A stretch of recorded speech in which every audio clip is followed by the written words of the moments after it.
Auto কেয়ারে সাধারণত hybrid গাড়িগুলোই বেশি আছে, আর নন হাইব্রিড গাড়ি যাদের আছে ওনারা আপনাদের কাছে আসতে পারেন, আমরা নন হাইব্রিড গাড়িগুলোরও কাজ করে থাকি। তো এটা হলো নোয়া স্কোয়ার হাইব্রিড গাড়ি। এই গাড়িটার কিছু প্রবলেম ছিল, যেটা হচ্ছে ব্রেক বুস্টার রিলেটেড। তো আমাকে ফোন দেওয়া হলো, ফোন দিয়ে আমি বললাম যে স্ক্যানিং না করলে বলা যাবে না যে আসলে ব্রেক বুস্টারে কি প্রবলেমটা হয়েছে। তো ফোনে আসার পরে দেখলাম, আমরা স্ক্যানিং করলাম, দেখি যে এটা হচ্ছে লিকেজ যে কোডটা আছে সেই লিকেজ কোডটা চলে আসে। সাধারণত আমরা জানি লিকেজ কোড যদি চলে আসে সেক্ষেত্রে এটার হচ্ছে ব্রেক বুস্টার কমপ্লিট চেঞ্জ করা ছাড়া কোনো উপায় থাকে না। তো আমরা পরবর্তীতে ফাইন্ড আউট করার পরে আমরা একটা এস্টিমেট দিলাম, একটা সেম পার্ট নাম্বারের এস্টিমেট দিলাম, আর একটা হচ্ছে অন্য যে পার্ট নাম্বারগুলো আছে যেগুলো মার্কেটের দাম কম সেই পার্ট নাম্বারের এস্টিমেট দিলাম। সেক্ষেত্রে আপনার হচ্ছে সার্কিটটা চেঞ্জ করে লাগানো যায়।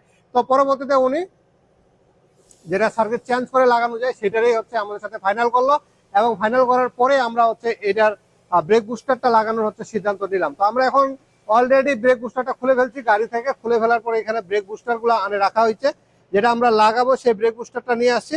তো যে কোনো কারণে হচ্ছে আমাদের একটু সাপ্লায়ার একটু ভুল করে দিচ্ছে, যে আপনার যে পার্ট নাম্বারটা আপনার হবে অন্য পার্ট নাম্বার, সেটা না করে সিকে পার্ট নাম্বারে হচ্ছে ব্রেক বুস্টারটা পাঠাই দিছে।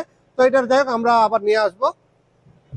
আমাদের যে ব্রেক বুস্টার আছে এখানে আসলে সার্কিটটা থাকে, এই সার্কিটটা আমাদের এখানে 4টা নাট খুললে এখানে আপনার হচ্ছে প্রোগ্রাম সার্কিটটা বের হয়ে যায়। এই প্রোগ্রাম সার্কিটটা আমাদের চারপাশে হচ্ছে সিল করা থাকে, সেই সিলটা খুলতে হয়। খোলার পরে আমরা আবার সার্কিটটা লাগাই দিই, আবার সিল করে দিই। তারপরে এটা প্রোগ্রাম করতে হয়, স্ক্যানিং করে হচ্ছে এটা প্রোগ্রাম কমপ্লিট করে দেওয়ার পরে গাড়িতে লাগাই দিলে আবার স্বাভাবিকভাবে চলে।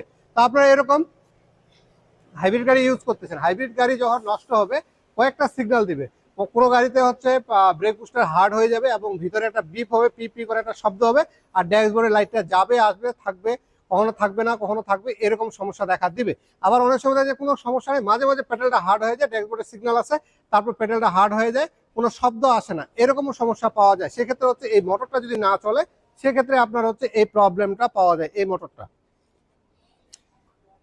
তো এরকম কিছু সমস্যা আছে। আর যদি আপনার ব্রেক বুস্টার একেবারে লিকেজ হয়ে যায়, গাড়িতে লক্ষ্য করবেন বাতাসটাকে ধরে রাখতে পারে না, বারবার লিক করবে, বাতাসটা বের হয়ে যাবে, ফিসফিস করে শব্দ হইতে পারে নষ্ট হওয়ার আগে। আর যখন পুরো নষ্ট হয়ে যাবে মোটরটা চলতে থাকবে, আর মোটরটা চলতে চলতে আপনার ব্রেকটা যখন করতে যাবেন তখন সফট হয়ে যাবে, নিচের দিক চাপবেন, যখন একেবারে পুরোটা নিচের দিক চলে যাবে উপর দিক থাকতে চাবে না, এরকম কিছু প্রবলেম আছে।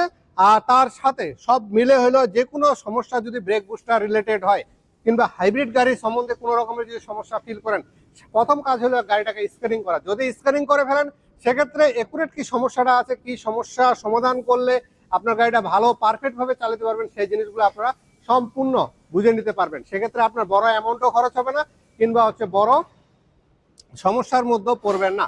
তার সাথে আরেকটা কথা না বললেই নয়, আমাদের যে ব্রেক বুস্টারগুলো আছে এই ব্রেক বুস্টারগুলো বেশিরভাগ নষ্ট হয়েছে ব্রেক অয়েলের কারণে এবং ব্রেক সার্ভিসিং এর কারণে। তো এই দুটো জিনিসকে আপনাদেরকে ভালোভাবে নজর রাখতে হবে। যখন আপনার গাড়ির একটা ব্রেক সার্ভিসিং করবে তখন অবশ্যই যে টেকনিশিয়ানে কাজটা করবে উনি যেন ব্রেকের যে পিস্টনটা আছে চাপ দেওয়ার সময় অবশ্যই যেটা ড্রেন নাট থাকে ব্রেক অয়েলের, সেই ড্রেন নাটটা হালকা ঢিলা করে তারপর পিস্টনটা চাপ দিয়ে, যদি সেটা না করে সেক্ষেত্রে কিন্তু আপনার এই ব্রেক বুস্টারটা নষ্ট হয়ে যাওয়ার সম্ভাবনা অনেকটা বেড়ে যায়। তার সাথে হচ্ছে ব্রেক অয়েল, ব্রেক অয়েলের যদি গ্রেডটা নষ্ট হয়ে যায়, ব্রেক অয়েলের যে স্মুথনেস আছে, ভাস্কোসিটিটা আছে সেটা নষ্ট হয়ে যায়, সেক্ষেত্রে কিন্তু আপনার হচ্ছে গাড়ির ব্রেক বুস্টার নষ্ট হওয়ার সম্ভাবনা বেড়ে যায়। তো এই দুটার দিকে আপনারা ফের আবার নজর রাখবেন। ব্রেক সার্ভিসিংটা যে সময় করতেছেন সেই সময় এই কাজগুলো করতেছে কিনা, আবার ব্রেক অয়েলটা আপনার অনেকদিন চালাইছেন, ব্রেক অয়েলটা ঠিক আছে কিনা, এই জিনিসটা আপনাদেরকে লক্ষ্য রাখতে হবে। এরকম প্রবলেমগুলোকে নিয়ে আপনাদের গাড়িগুলোকে চালাইতে হবে। আর হাইব্রিড গাড়ি মানেই হচ্ছে কিছু না কিছু প্রবলেম আছে, প্রত্যেকটা ব্র্যান্ডের আলাদা আলাদা প্রবলেম আছে। সেই প্রবলেমগুলোকে সমাধান করার জন্য আমরা আছি স্পিড অটো গিয়ার সবসময় আপনাদের সাথে।